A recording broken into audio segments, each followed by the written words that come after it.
சாமி கோயில் வந்தாச்சு. இப்போ உள்ள சாமி இருக்காரு.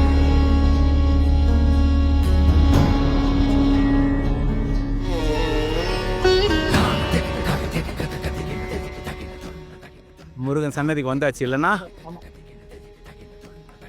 1193 படி நடந்திருக்கீங்க. 1100 மண்டபத்தை கடந்து வந்திருக்கீங்க. சரி சரி. சுமார் 750 800 அடி உயரம். சரி. இதெல்லாம் யூடியூப்ல 2000 அடி 3000 அடிலாம் தப்பா போட்டிருப்பாங்க. சரி. சரியா நம்ம இன்ஜினியரிங் டீமை வச்சு நம்ம சர்வே பண்ணி எடுத்தது எக்ஸாக்டா 780 வரும். சரிங்க. வெர்டிகல் பால். சரிங்க. அம்மனை பார்த்துட்டு வந்து முருகனை பார்ப்போம் இல்லைங்கண்ணா?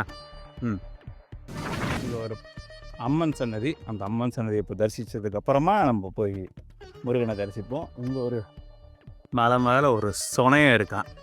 அங்கே தான் தீர்த்தம் வந்து இருக்கா முருகனுக்கு அபிஷேகம் பண்ணுவாங்க. விளக்கு என்ன தெரியும் என்ன இருக்காங்க? என்ன இருக்கு? என்ன மசாலா எல்லாமே இருக்கு. என்னென்ன இது? பத்திரகாளி அம்மன் பத்திரகாளி இங்கே ஆரம்பத்துலேருந்து இருக்காங்களா? ஆரம்பத்திலேருந்தே இருக்காங்க. இவங்களை வழிபட்டுட்டு தான் எப்போவுமே பக்தர்கள் முருகரை வழிபடுறாங்க. சரி. ஏனமாக பிள்ளைங்கள்லாம் வந்துட்டு இங்கே தீபம் போட்டு பெண்கள்லாம் தீபம் வழிபடுவாங்க. இப்போ அவங்கள கொஞ்சம் தீபம் ஏற்றச்சோம். சரி.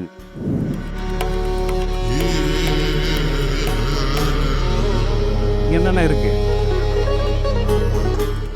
சுவாமியுடைய பாதம்.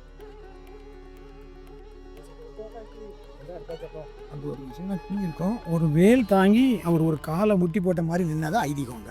சரிங்க. அவர் இதுக்கு முன்னாடி திருமலை கோயிலில் ஒரு பாதம் இருக்கு. சரிங்க. இது தோரணமலையில் இப்படி ஒரு பாதம் இருக்கு.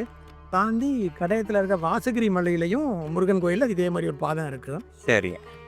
வந்து இங்கே முருகன் நின்றுட்டாரு.